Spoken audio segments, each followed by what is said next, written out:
శ్రీ షిరిడి సాయి నిత్యపారాయణ గురువారం మొదటి రోజు అధ్యాయం. సబ్కా మాలిక్ ఏక్ అంటూ యావత్ మానవాళికి సందేశం ఇచ్చినవాడు సాయి భగవానుడు. షిరిడి ప్రవేశమే అన్ని పాపాలకు పరిహారం అన్న బాబా సూక్తికి అనుగుణంగా వేలాది మంది భక్తులు షిరిడీకి వస్తూ ఉంటారు. అలా రాలేని వారు ప్రతిరోజు భక్తితో ఈ షిరిడి సాయిబాబా పారాయణ విన్నట్లయితే చికాకులు తొలగి ప్రశాంతత, మనశ్శాంతి కలుగుతుంది. మీ వ్యాపారంలో లాభాలు కలిగి మీకు ఉన్న బాధలన్నీ తొలగిపోతాయి. మీ పిల్లలకు ఉన్నతమైన చదువులతో పాటు మంచి ఉద్యోగం లభిస్తుంది. పిల్లలకు మీకు అష్టైశ్వర్యాలు లభిస్తాయి. కోరుకున్న కోరికలన్నీ లభిస్తాయి. ఓం శ్రీ సాయినాథాయ నమః. నేడు మన భారతదేశంలో ఉన్న హిందువులలో ఎక్కువ మంది పూజిస్తున్న దైవం శ్రీ షిరిడి సాయిబాబా. ఆ రోజుల్లో భక్తులు ఆయనని నడియాడే దైవంగా పిలిచేవారు. ఆయనకు కొందరు శివాంశ సంభూతుడిగా, అంటే ఆ శివుడే సాయిబాబాగా భూమిపై వెలిశాడు అంటే, కొందరు విష్ణుమూర్తి దత్తాత్రేయ స్వామియే భూమిపై జన్మించారు అని అంటారు. సాయిబాబా తన తల్లిదండ్రుల గురించి ఎక్కడా చెప్పలేదు. కానీ కొందరు సాయి భక్తులు, యోగులు చెబుతున్న దానిని బట్టి బాబాది మహారాష్ట్రలోని పత్రి గ్రామం అని, ఆయన తల్లిదండ్రులు గంగా భవాగ్యులు, దేవగిరి అమ్మ అని, ఆ మహాశివుడే సాయిబాబాగా ఈ భూమిపై ఆ దంపతులకు 3వ సంతానంగా జన్మించాడని తెలుస్తుంది. ఆయన పుట్టిన తర్వాత బాబాని పురుటిగుడ్డుగా వదిలేసి మోక్ష సాధనకి వెళ్ళిపోయారని చెబుతారు. అడవిలో ఒంటరిగా ఉండి ఏడుస్తున్న ఆ పిల్లవాడిని ఒక పకీరు తీసుకువెళ్ళి పెంచుకుంటాడు. కొన్నాళ్ళ తర్వాత ఆ పకీరు చనిపోగా అతని భార్య ఆ పిల్లవాడిని పెంకోస అనే గురువుకి అప్పగిస్తుంది. అతను సాయిబాబాను పెంచి పెద్ద చేసి విద్యాబుద్ధులు, జ్ఞానాన్ని బోధించారని కొందరు చెబుతున్న దానిని బట్టి తెలుస్తుంది. సమర్థ సద్గురువుగా పేరుగాంచిన ఆ సాయిబాబా జీవితం తెలిపే గ్రంథం ఈ సాయి సచ్చరిత్ర గ్రంథం. ఈ గ్రంథాన్ని దేశవ్యాప్తంగా కోట్లాది మంది పారాయణ చేసి ఎంతో మేలు పొందుతున్నారు, కష్టాల నుండి గట్టెక్కుతున్నారు. అలాంటి ఈ గ్రంథాన్ని కొన్ని మార్పులు చేర్పులతో మనకు అందిస్తున్నారు. సాధారణంగా శ్రీ షిరిడి సాయిబాబా చరిత్ర పారాయణ చేస్తే మీకు ఎంతో మేలు చేస్తుంది. కష్టాలన్నీ తొలగిపోతాయి, కోరికలన్నీ నెరవేరుతాయి. మేము అందించే ఈ పారాయణని విన్నా చదివినా మీ పాపాలు, రుణాలు అన్నీ తొలగిపోతాయి. కాబట్టి ఈ పారాయణాన్ని శ్రద్ధగా చదివినా విన్నా సాయిబాబా కృపకి పాత్రలవుతారని ఆశిస్తున్నాము. ఈ పారాయణాన్ని వింటే మీ జీవితమే మారిపోతుంది. మన కష్టాలు, గ్రహదోషాలు, బాధలు, నరదిష్టి అన్నీ తొలగిపోతాయి. మన పిల్లల చదువులు మెరుగుపడతాయి. అకాల మరణాలు, అనుకోని ప్రమాదాలు, వాహన ప్రమాదాలు, ఆత్మహత్యలు, భార్యాభర్తల కలహాలు అన్నీ తొలగిపోతాయి. ఇప్పుడు ఆ దైవాంశ సంభూతుడైన సాయిబాబాని తలుచుకొని ఆయనకు భక్తితో నమస్కరిస్తూ సాయి సచ్చరిత్రకు సంబంధించిన మొదటి రోజు పారాయణాన్ని మొదలు పెడదాం. ముందుగా ఆ విఘ్న వినాయకుడైన ఆ వినాయకుని ప్రార్థిస్తూ, విద్యల తల్లి అయిన సరస్వతికి నమస్కరిస్తూ, త్రిమూర్తులైన బ్రహ్మ, విష్ణు, మహేశ్వరులను, సకల దేవతలను స్మరించుకుంటూ షిరిడి సాయి ద్వారకామాయిలో గోధుమలు విసిరిన సంగతి గురించి తెలుసుకుందాం. 1910లో ఒకరోజు ఉదయం షిరిడి సాయిబాబా ద్వారకామాయిగా పిలిచే మసీదులో నేలపై కూర్చొని గోధుమలను విసురుదామని ఒక గోన సంచిని పరిచి ఒక తిరగల్ని దానిపై తీసుకొని గోను సంచిపై పెట్టి పక్కనే కొన్ని గోధుమలు ఉంచి పిడికడ గోధుమలు తిరగల్లో వేస్తూ తిరగలు తిప్పచున్నారు. అక్కడికి వచ్చిన భక్తులు అందరూ సాయి చేస్తున్న ఆ పని చూసి ఆశ్చర్యపడి, ఆయనకు భార్యాబిడ్డలు లేరు, ఆయన భిక్షాటనలో జీవిస్తారు, ఆ గోధుమ పిండిని ఆయన ఏం చేసుకుంటారు, ఎందుకు బాబా గోధుమ పిండిని విసురుతున్నారని భక్తులు అనుకోసాగారు. అప్పటిదాకా అక్కడే ఉండి సాయి చూస్తున్న నలుగురు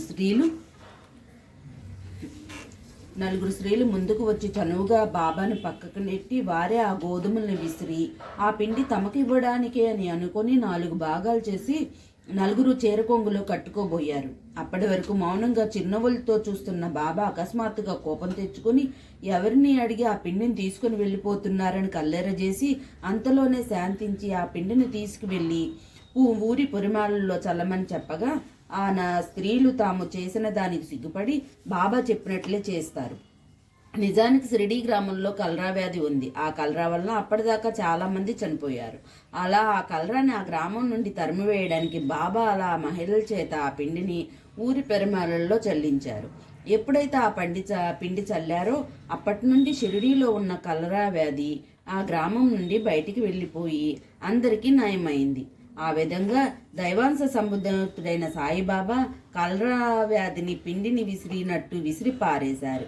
ఈ వింత సంఘటనతో మొదటి అధ్యాయం పూర్తయింది. ఓం శ్రీ సాయినాథాయ నమః. గురువారం 2వ అధ్యాయం. ఈ అధ్యాయంలో హేమత్ పంత్కి బాబా షిరిడీ రప్పించుకొని సాయి సచరిత్రను రాసేలాగా చేసిన దాని గురించి తెలుసుకుందాం.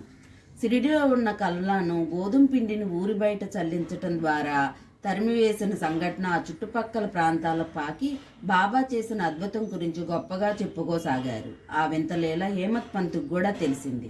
దానితో హేమంత్ పంత్కి ఆ మహానుభావుడి జీవిత చరిత్ర రాయాలనే కోరిక కలిగింది.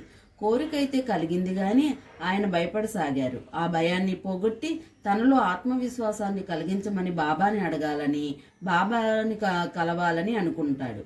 తన కోరిక శ్యామ ద్వారా బాబాకి చెప్పించి అనుమతి తీసుకోవాలని భావించి షిరిడీకి వెళ్ళాలని అనుకుంటాడు. కానీ అదే సమయంలో అతని స్నేహితుడు కొడుకు జబ్బు పడతాడు. అతని జబ్బుని అతని గురువు నయం చేయలేకపోతాడు. జబ్బును నయం చేయలేనటువంటి గురువులు మనకెందుకు అని షిరిడీ ప్రయాణం మానుకోవాలని అనుకుంటాడు. కానీ బాబా సంకల్పం వేరేగా ఉంది. నానాసాహెబ్తో సాయి భక్తుడు ఈ విషయం సాహెబ్ అనే సాయి భక్తుడు ఈ విషయం తెలుసుకొని హేమంత్ పంత్ దగ్గరకు వచ్చి షిరిడీ ప్రయాణం మానివేసినందుకు కోపగించుకొని తప్పనిసరిగా షిరిడీ వెళ్ళి సాయిని కలవమని చెబుతాడు. దాంతో షిరిడీ వెళ్ళాలని నిర్ణయించుకుంటాడు. మర్నాడు వెళ్లేందుకు స్టేషన్కి వెళ్ళి టికెట్ తీసుకుని రైలు ఎక్కి కూర్చుంటాడు. కొద్దిసేపట్లో బండి బయలుదేరుతుంది అనగా ఒక మహమ్మదీయుడు అతని దగ్గరకు వచ్చి ఎక్కడికి వెళ్తున్నావు అని అతన్ని అడిగి తెలుసుకుని మర్నాడు వెళ్లే రైలు దాదర్లో ఆగదని, పోర్బందర్ స్టేషన్లో దిగమని అతనికి చెప్పి అక్కడి నుండి అదృశ్యమవుతాడు. అతను అలా చెప్పకపోతే హేమత్ పంత్ షిరిడీ వెళ్ళలేకపోయేవాడు. అదృష్టవశాత్తు మహమ్మదీయుడు చెప్పినట్టు చేసి షిరిడీ చేరుకున్నాడు. అతను వెళ్లేసరికి కాకా సాహెబ్ దీక్షిత్తో అతని కోసం ఎదురు చూస్తూ ఉంటాడు. ఈ సంఘటన 1910లో జరిగింది. స్నానం చేసిన తర్వాత హేమత్ పంత్ బాబా దగ్గరికి వెళ్ళి అతని పాద నమస్కారం చేస్తాడు. అలా పాద నమస్కారం చేయగానే హేమత్ పంత్లోని అన్ని ఆలోచనలు పూర్తిగా మారిపోయాయి. అతనికి సర్వస్వం సాయిబాబాయే అన్నట్లు అయిపోయింది. అతనికి ఎవరిని చూసినా బాబాలాగానే కనిపించసాగారు. అతను షిరిడీ చేరిన మొదటి రోజు బాలాసాహెబ్తో గురువు యొక్క ఆవశ్యకత గురించి గొప్ప వాగ్వివాదం జరిగింది.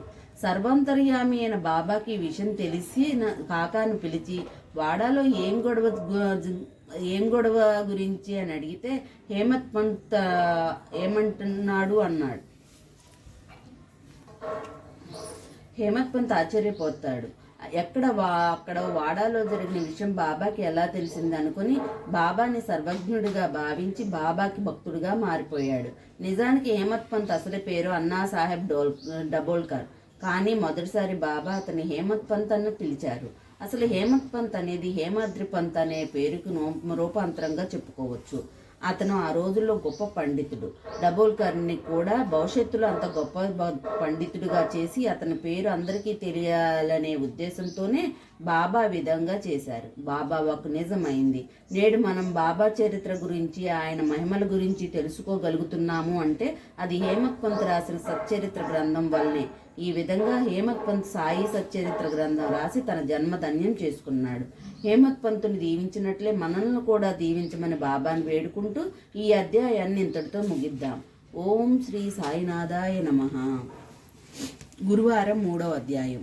బాబా చరిత్ర వ్రాయడానికి హేమత్ పంత్ అనుమతిని కోరగా ఆయన మనస్ఫూర్తిగా ఆశీర్వదించి ధైర్యంగా ఉంటూ నా మాటలపై విశ్వాసం ఉంచి నా లీలను రాయి.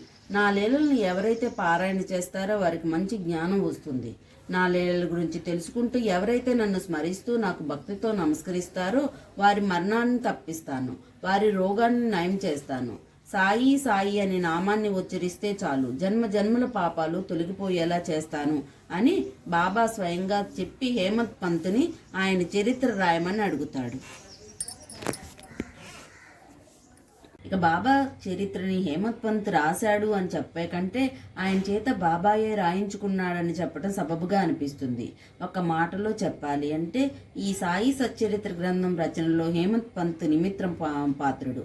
ఆయన చేత ఆ సాయి సచ్చరిత్ర గ్రంథాన్ని మొత్తం రాయించింది బాబానే. ఈ గ్రంథంలోని బాబా కథల్ని దీపస్తంభాలుగా చెప్పవచ్చు. ఎందుకంటే సముద్రం మధ్యలో దీపస్తంభాలు ఉంటాయి. అవి రాత్రిపూట పడవలు సముద్రంలో పయనించడానికి దారి చూపిస్తూ ఉంటాయి. ప్రపంచం అనే ఈ మహాసముద్రంలో బాబా కథలు కూడా మానవాళికి దారి చూపించే దీపస్తంభాలని ఖచ్చితంగా చెప్పవచ్చు. ఈ సాయి కథలు మనిషిలోని అహంకారాన్ని తొలగించి వారిని ఉన్నతంగా మార్చివేస్తాయి.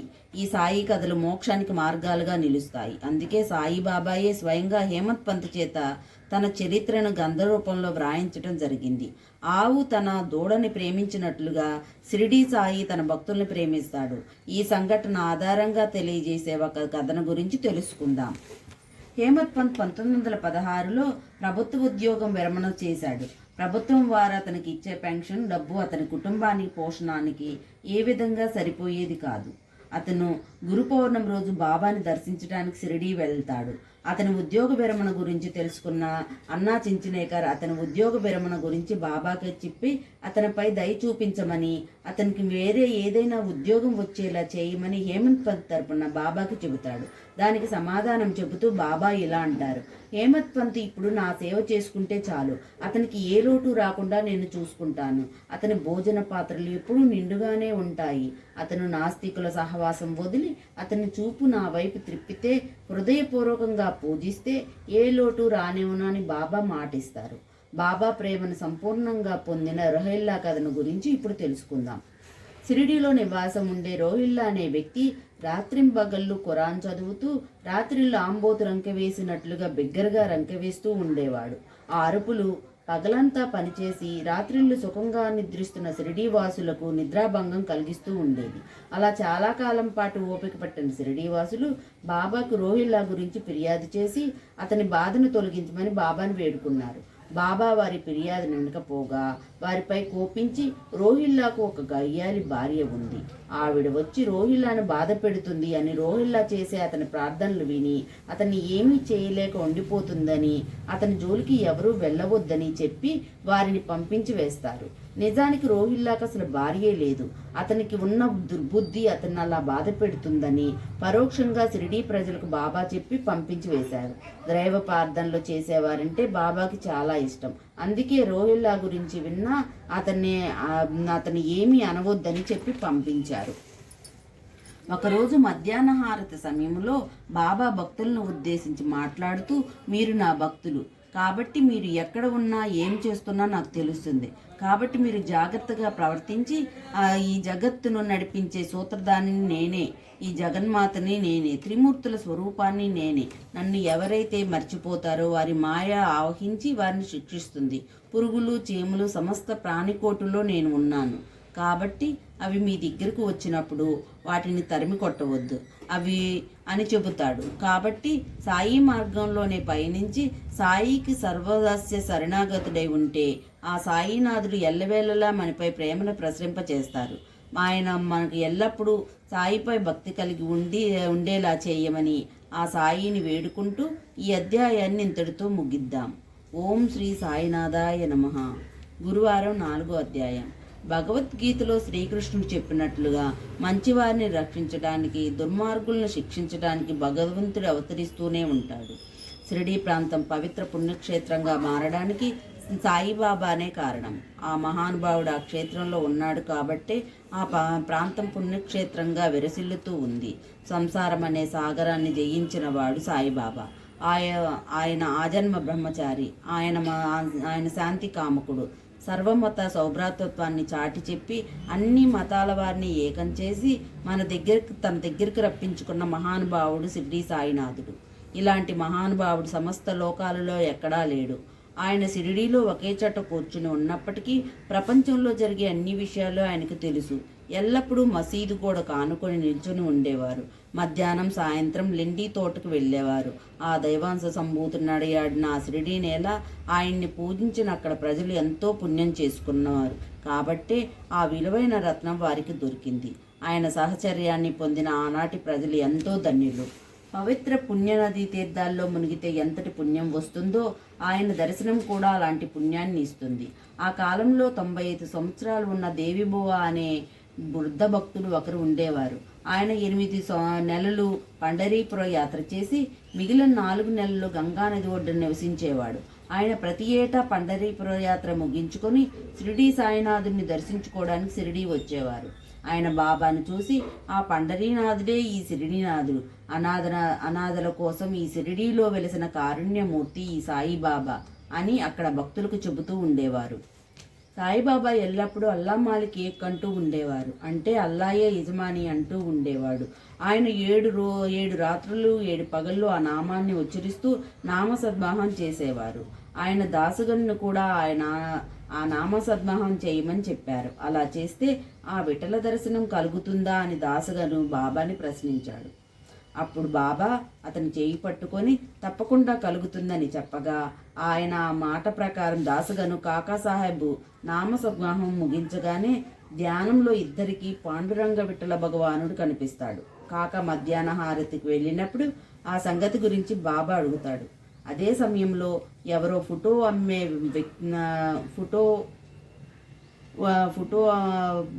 వ్యక్తి అక్కడికి వస్తాడు. ఆ దేవుడి ఫోటో తనకు ధ్యానంలో వచ్చిన వ్యక్తి ఫోటో అంటే విఠల భగవానుడుగా ఉండటంతో కాక ఆశ్చర్యపడి బాబా సర్వజ్ఞుడని తెలుసుకుని ఆ విఠలుడి ఫోటో ఒకటి కొనుక్కొని పూజలో పెట్టుకున్నాడు. ఈ 4వ అధ్యాయంలో దాసగను పట్ల బాబా చేసిన మరో లీల గురించి తెలుసుకుందాం. గంగా యమున నదులు కలిసిన చోటును ప్రయాగ అంటారు. అక్కడ స్నానం చేయాలని ప్రతి హిందూ భక్తుడు అనుకుంటాడు. అలా స్నానం చేస్తే పుణ్యం ప్రాప్తిస్తుందని ప్రతి హిందూ భక్తులు నమ్ముతారు. దాసుగనికి కూడా ఆ ప్రయాగలో స్నానం చేయాలని ఎప్పటి నుండో కోరిక. కానీ పరిస్థితులు అనుకూలించగా అతను ప్రయాగ వెళ్ళలేకపోతున్నాడు. ఒకరోజు అతను ప్రయాగ వెళ్ళడానికి సిద్ధపడి బాబా దగ్గరికి వెళ్ళి ఆ విషయం చెప్పగా, పవిత్ర స్నానం చేయడానికి అంత దూరం వెళ్ళవలసిన పని లేదు, మన ప్రయాగ ఇక్కడే ఉంది, నా మాట నమ్ము అని బాబా అంటారు. అదే సమయంలో దాసగను బాబా పాదాలపై తన శిరస్సును ఉంచి నమస్కరిస్తుండగా అదే సమయంలో ఒక అద్భుతం జరిగింది. బాబా కాళ్ళ బొటనవేలు నుండి గంగా యమునుల జనములు పొంగుకుంటూ రాసాగాయి. బాబా చేసిన ఈ చమత్కారాన్ని చూసి దాసగను ఆశ్చర్యానికి గురికాగా అతని కళ్ళకు దారగా కన్నీళ్లు రాగా దాసగను భక్తి పార్వస్యంలో మునిగి తేలియాడాడు. అతని హృదయంలో నుండి ఆనందం ఉప్పొంగగా ఆనందాన్ని పాట రూపంలో వ్యక్తపరుస్తాడు. నిజానికి సాయిబాబా 16 సంవత్సరాలు బాలుడుగా ఉన్నప్పుడే మొదటిసారి షిరిడీకి వస్తాడు. ఆయన బాలుడి రూపంలో వేప చెట్టు కింద కూర్చొని ధ్యానం చేస్తూ ఉండేవారు. ఎవ్వరితో మాట్లాడకుండా వర్షంలో తడుస్తూ ఎండను కూడా లెక్క చేయకుండా ధ్యాన ముద్రలోనే ఉంటాడు. ఒక బాలుడు తదేక దృష్టితో ధ్యానం చేసుకోవడం షిరిడీ ప్రజల ఆశ్చర్యానికి గురిచేసింది. ఆ సమయంలో షిరిడీలోని ఒక వ్యక్తి ఖండోబా దేవుడు ఆవహించగా అతను ఆ గ్రామస్తులు ఆ బాలుడి గురించి అడగ్గా అతను అక్కడే ఒక స్థలాన్ని చూపించి అక్కడ తవ్వమని చెబుతాడు. దాన్ని తవ్వి చూడగా కొన్ని ఇటుకలు కనిపిస్తాయి. వాటిని తొలగించగా ఒక భూగృహం కనిపిస్తుంది. అక్కడ జపమాలలు, చెక్కబల్లలు, కొన్ని అఖండ జ్యోతులు కనిపించాయి. ఆ బాలుడు అది చూసి అక్కడ తను 12 సంవత్సరాల పాటు జపం చేశాను అని చెప్పి అది తన గురుస్థానం అని చెప్పి వెంటనే మూసివేయమని చెప్పగా వారు అలాగే చేస్తారు. అప్పటి నుండి ఆ ప్రదేశాన్ని గురుస్థానంగా భావించి అందరూ నమస్కరిస్తూ ఉంటారు. షిరిడీలో ఈ ప్రదేశం ఇప్పటికీ ఉంది. సమర్థ సద్గురువైన సాయిబాబాని భక్తితో కొలుస్తూ ఈ అధ్యాయాన్ని ఇంతటితో ముగిద్దాం. ఓం శ్రీ సాయినాథాయ నమః. గురువారం 5వ అధ్యాయం. దీనిలో పెండివారితో కలిసి బాబా రెండోసారి షిరిడీ వచ్చిన సంగతి గురించి తెలుసుకుందాం. ఔరంగాబాద్ జిల్లాలోని ధూప్ అనే గ్రామంలో చాంద్ పాటిల్ అనే పేరు గల వ్యక్తి ఉన్నాడు. ఆయన ఇష్టంగా పెంచుకునే గుర్రం తప్పిపోతుంది. 2 నెలల నుండి దానికోసం ఎంతగా వెతికినా దాని జాడ తెలియలేదు. దాన్ని వెతకడానికి చాంద్ గుర్రం జీనును భుజంపై వేసుకొని ఔరంగాబాద్ నుండి ధూప్ గ్రామానికి వెళ్తుండగా మార్గమధ్యంలో ఒక మామిడి చెట్టు వద్ద తలపై టోపీ, పొడవైన చొక్కా తొడుక్కున్న ఒక వృద్ధ పక్కీరు కూర్చుని ఉంటాడు. చంకలో జటకా పెట్టుకున్న ఆ వ్యక్తి చిలుము తాగడానికి ప్రయత్నిస్తూ ఆ దారి వెంట వెళుతున్న చాంద్ పాటిల్ను చూసి పేరు పెట్టి పిలుస్తాడు. తనని పేరు పెట్టి పిలిచిన వ్యక్తి ఎవరా అని ఆలోచిస్తూ అతని దగ్గరికి రాగా అక్కడ ఉన్న ఒక అపరిచిత వ్యక్తి చూసి తన పేరు అతనికి ఎలా తెలిసిందా అని ఆలోచిస్తూ ఉంటాడు. చాంద్బాయ్, తప్పిపోయిన నీ గుర్రం గురించి వెతుకుతున్నావా? ఆ గుర్రం దగ్గరలో ఉన్న కాలువ గట్టున ఉంది, వెళ్ళి తెచ్చుకో అనగా, ఇంతకు ముందే అక్కడ వెతికానని చాంద్ చెబుతాడు. దానికి సమాధానంగా ఆ పకీరు నాపై మాటలపై విశ్వాసం ఉంటే వెళ్ళు అనగా, చాంద్ అలాగే అంటూ ఆ ప్రదేశానికి వెళ్ళగా గుర్రం అక్కడ గడ్డి మేస్తూ కనిపించింది. దాన్ని చూసి ఆశ్చర్యపోయిన చాంద్ ఆ పకీరును సాధారణ వ్యక్తి కాదని, అతనిలో ఏదో శక్తి ఉందని, అతన్ని వదిలిపెట్టకూడదు అనుకొని దాన్ని తీసుకుని అక్కడికి వస్తాడు. అదే సమయంలో ఆ పకీరు సిలుము వెలిగించడానికి నిప్పు గుడ్డ తడుపుకోవడానికి నీరు కావాలి అని తన శతకాతో భూమిపై కొచ్చుగా భూమిలో నుంచి నీరు దారగా రాగా ఆ నీటితో ఆ గుడ్డను తడిపి సిలుములో పెడతాడు. ఈసారి మళ్ళీ శటకాతో భూమిపై కొట్టగా నిప్పు వస్తుంది. ఆ నిప్పుతో సిలుము వెలిగించి దాని పొగను కొద్దిగా పీల్చి దాన్ని చాందుకు కూడా పీల్చమని అంటారు. అదంతా చూసి ఆశ్చర్యపోయిన చాంద్ ఇక ఎప్పటికీ అతన్ని వదిలిపెట్టకూడదని అనుకొని అతన్ని తన ఇంటికి రమ్మని పిలుస్తాడు. ఆ వృద్ధ పకీరే బాబా. అతను చాందుతో పాటు అతని ఇంటికి వెళ్ళి కొంతకాలం అక్కడ ఉండి, చాంద్ బావమరిది పెళ్లి షిరిడీలో జరుగుతుండగా పెళ్లి కూతురు ఊరైన షిరిడీ గ్రామానికి వెళ్ళి పెళ్లి వారితో పాటు షిరిడీకి వస్తాడు. ఆ పెళ్లి ఎలాంటి ఆటంకాలు లేకుండా జరగగా ఆ పెళ్లివారు అక్కడ నుండి వెళ్ళిపోతారు. బాబా మాత్రం అక్కడే ఉండిపోతారు. అలా రెండోసారి బాబా చాంద్ బావమరిది పెళ్లి కోసం వచ్చి అక్కడే ఉండి షిరిడీ సాయిబాబాగా ప్రసిద్ధి చెంది సమాధి చెందే వరకు అక్కడే ఉండిపోయారు. సాయిబాబాకి సాయి అనే పేరు ఎలా వచ్చిందో ఇప్పుడు తెలుసుకుందాం. ఆ పెండ్లివారు షిరిడీ చేరగానే ఖండోబా మందిర పూజారి అయిన మహాల్సాపతి పొలంలో ఆ బండ్లను ఆపుతారు. ఆ బండ్ల నుండి ఒక్కొక్కరు దిగుతుండగా చివరగా ఆ పకీరు దిగుతుండగా ఆ పకీరుని మహాల్సాపతి దయచేయము సాయి అని పిలుస్తాడు. అప్పటి నుండి అందరూ సాయిబాబాగా పిలవసాగారు. అలా పెళ్లివారు తిరిగి వెళ్ళిపోయినా బాబా మాత్రం వెళ్లకుండా షిరిడీలో ఉన్న ఒక పాడుబడిన మసీదులో శిరనివాసం ఏర్పరచుకుని అక్కడే ఉండిపోతాడు. ఆయన తన తల వెంట్రుకలను కత్తిరించుకోకుండా అలాగే ఉంచుకొని పహిల్వాన్ వలె దుస్తులు ధరించేవారు. అక్కడ నుండి రహదారికి వెళ్ళి వస్తూ ఉండేవారు. వచ్చేటప్పుడు బంతి, మల్లె, గన్నేరు మొక్కలు తెచ్చి నాటేవారు.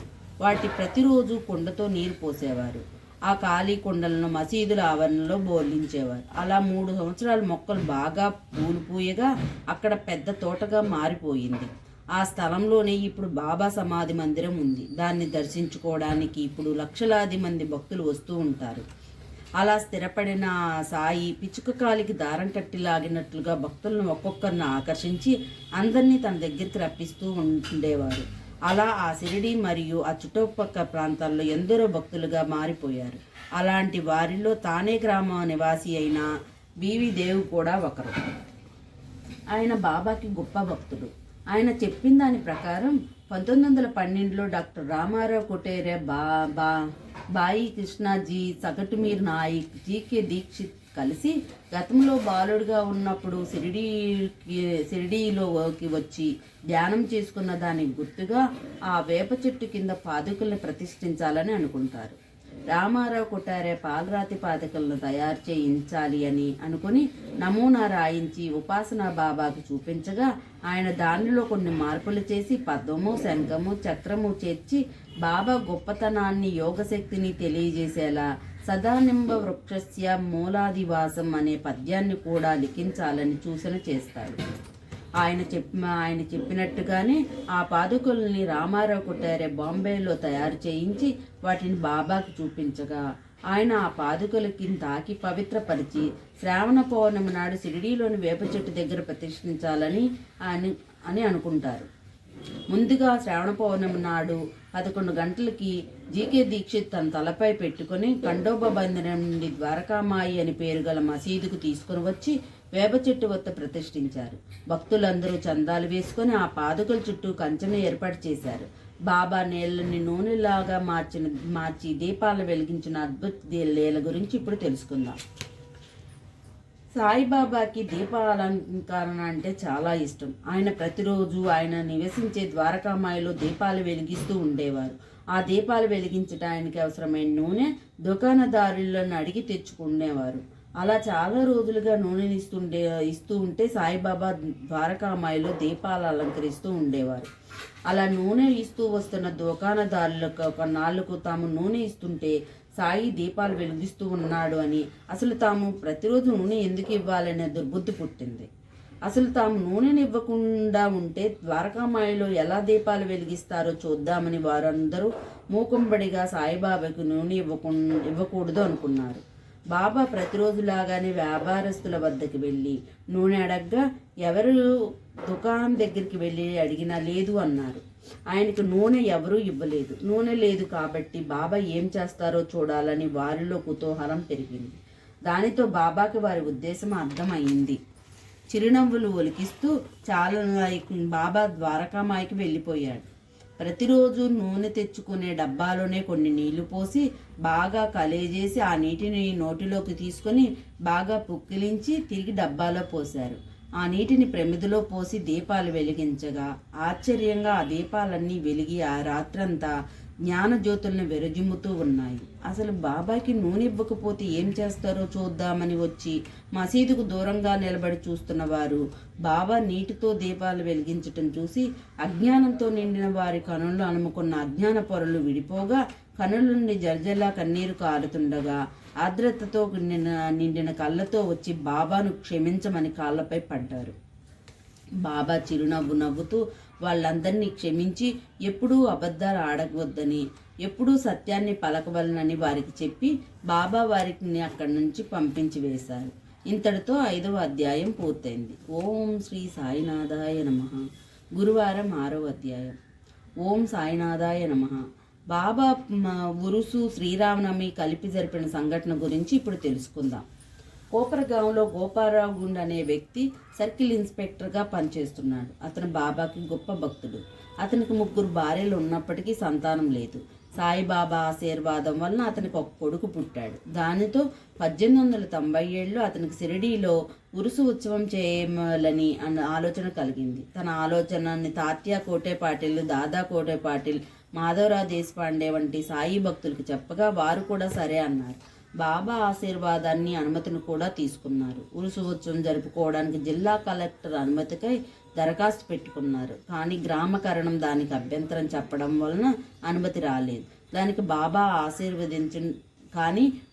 ఆశీర్వదించడంతో మరలా ప్రయత్నించగా వెంటనే అనుమతి వచ్చింది.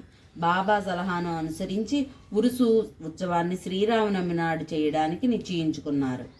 ఈ ఉత్సవాన్ని శ్రీరామనవమి నాడు జరుపుకోవడంలో హిందూ మహమ్మదీయుల సమైక్యతా భావాన్ని పెంపొందించాలని బాబా ఉద్దేశం కావచ్చు. ఉత్సవం జరుపుటకు అనుమతి అయితే వచ్చింది, కానీ ఇతర అవాంతరాలు కొన్ని తలెత్తాయి. చిన్న గ్రామమైన ఆ షిరిడీలో నీటి ఎద్దడి అధికంగా ఉండేది. గ్రామం అంతటికి 2 నూతులే ఉన్నాయి.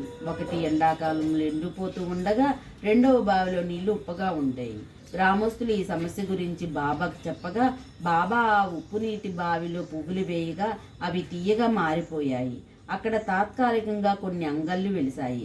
కుస్తీ పోటీల కోసం ఏర్పాట్లు చేశారు. గోపాలరావు గుండుకి దాము అన్నా కాసా అనే ఒక మిత్రుడు ఉన్నాడు. అతను 2 జెండాలను తయారు చేయించి ఆ జెండాలను మసీదుకు 2 మూలలా నిలబెట్టి ఆ ఉరుసు ఉత్సవం ఘనంగా జరుపుకున్నారు. ఆ తర్వాత నుండి 1897 నుండి 1911 వరకు షిరిడీ గ్రామంలో ఈ ఉరుసు ఉత్సవం శ్రీరామనవమి నాడు వైభవంగా జరుపుకోవడం ఆనవాయితీగా వస్తుంది. ఇప్పటికీ అదే పద్ధతిని అవలంబిస్తున్నారు. గోపాలరావు గుండు ప్రేరణతో పాడుబడిన ఆ మసీదును బాగు చేయించి ఆ మసీదును రాళ్లతో తాపడం చేయించారు. అప్పటి నుండి అంటే 1911 నుంచి 1918లో బాబా సమాధి చెందే వరకు ఆ మసీదులో పరుపుపై కూర్చునేవారు. ఇంతటితో షిరిడీ సాయిబాబా చరిత్ర 6వ అధ్యాయం ముగిసింది. ఓం శ్రీ షిరిడీ సాయినాథాయ నమః. గురువారం 7వ అధ్యాయం. ఓం సాయినాథాయ నమః. సాయిబాబాని కొంతమంది హిందూ అంటారు, కానీ ఆయన వేషధారణ మాత్రం ముస్లింలాగా ఉంటుంది. కొందరు ఆయన్ని ముస్లిం అంటారు, కానీ ఆయన ఆచార వ్యవహారాలు మాత్రం హిందువులను పోలి ఉంటాయి. నిజానికి ఆయన హిందూ ముస్లింలను ఏకం చేసి సర్వమత సౌభ్రాతత్వాన్ని సాటి చెప్పడానికి భూమిపై పుట్టిన అవతార పురుషుడు. షిరిడీ గ్రామంలో ఉన్న శనేశ్వర, గణపతి, పార్వతి, శంకర, మారుతి తదితర దేవాలయాలను తాత్యా పాటిల్ ద్వారా బాబా మరమ్మతు చేయించారు. బాబాను దర్శించినంతనే భక్తుల కష్టాలు తీరిపోయి రోగులు ఆరోగ్యవంతులు అయ్యేవారు, దుర్మార్గులు సన్మార్గులు అయ్యేవారు, కుష్టువారు కూడా రోగ విముక్తులు అయ్యేవారు. అనేక మంది కోరికలు నెరవేరడమే కాకుండా కుంటివారికి సైతం కాళ్ళు వచ్చేవి. బాబా కీర్తి నలుమూలలా వ్యాపించింది. దానితో అన్ని దేశాల నుండి భక్తులు షిరిడీకి తండోపతండాలుగా వచ్చేవారు. బాబా ఎల్లప్పుడూ దునికి ఎదురుగా కూర్చొని ఉండేవారు. తొలి దినాల్లో బాబా తెల్లటి తలబాగా శుభ్రమైన దోవతి చొక్కా ధరించేవారు. ఆ రోజుల్లో బాబా వైద్యం చేసేవారు. గ్రామాల్లో రోగులను పరీక్షించి మందులు ఇస్తూ ఉండేవారు. స్వయంగా వారి చేత్తో ఇచ్చే మందులు అద్భుతంగా పనిచేసేవి. షిరిడీ చుట్టుపక్కల ప్రాంతాల్లో గొప్ప వైద్యుడిగా బాబా పేరు పొందారు. ఆ రోజుల్లో ఒక వ్యక్తి కళ్ళు వాచి బాగా ఎర్రబడగా షిరిడీలో అతను వైద్యం చేయించుకోవడానికి వైద్యుడు దొరకలేదు.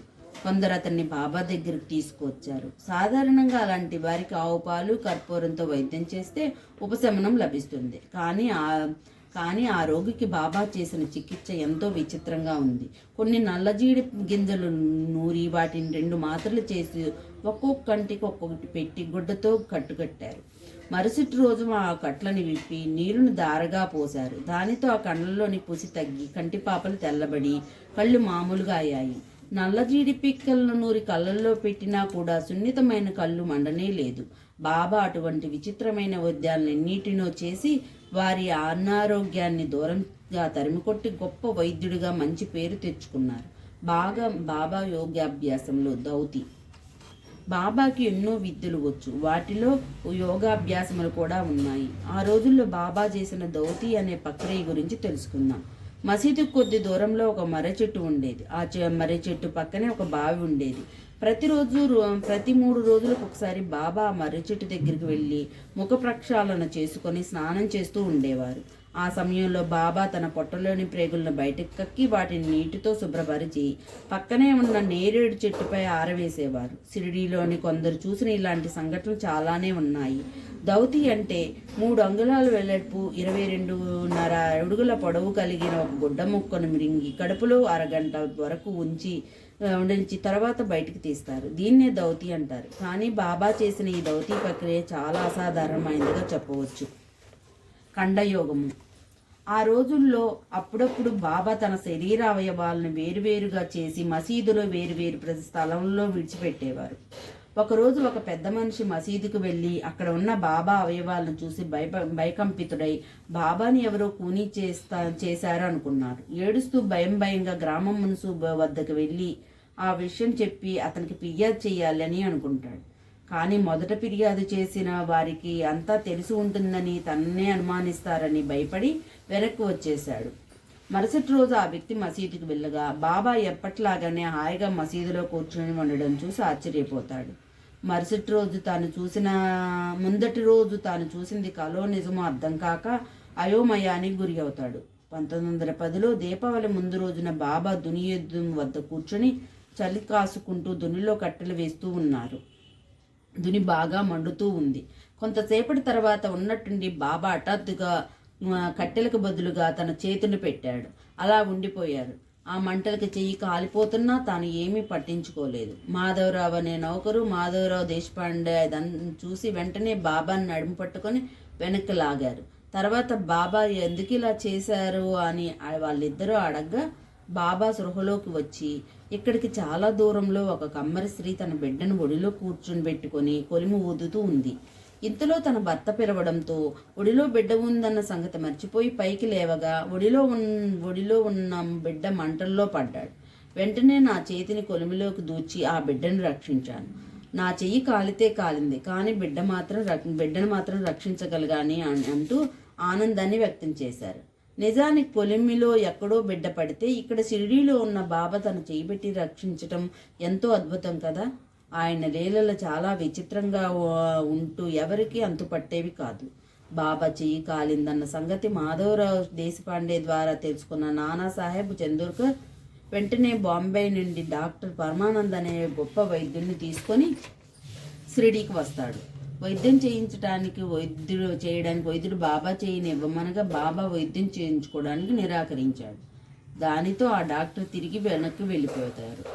ఆ చెయ్యిని బాగోజీ షిండే అనే పేరు గల ఒక కుష్ఠరోగి దానికి నెయ్యి రాసి ఏదో ఆకు వేసి కట్టుకడుతూ ఉండేవారు. కొన్ని రోజుల తర్వాత ఆ గాయం మానిపోయింది. భక్తులందరూ ఎంతో సంతోషించారు. ప్రతిరోజు ఉదయం బాగోజీ షిండే పట్టెలను విప్పి బాబా చేతిని నేతితో తోమి తిరిగి కట్టలను కడుతూ ఉండేవాడు. బాబా మహాసమాధి చెందే వరకు ఆ బాగోజీ అలాగే కట్లు కడుతూ ఉండేవాడు. నిజానికి సిద్ధపురుషుడైన బాబాకి ఇదంతా అవసరం లేకపోయినా తన భక్తుడైన బాగోజీపై అతనికి ఉండే ప్రేమతో ఇదంతా చేయించుకుంటే ఉండేవాడు. కాపాడే కుమారుడి ప్రేగి వ్యాధి.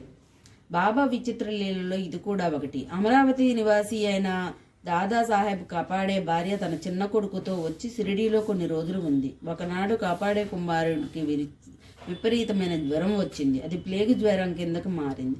తల్లి చాలా భయపడిపోయి షిరిడీ విడిచి అమరావతికి పోయి అతనికి వైద్యం చేయించాలని అనుకుంది.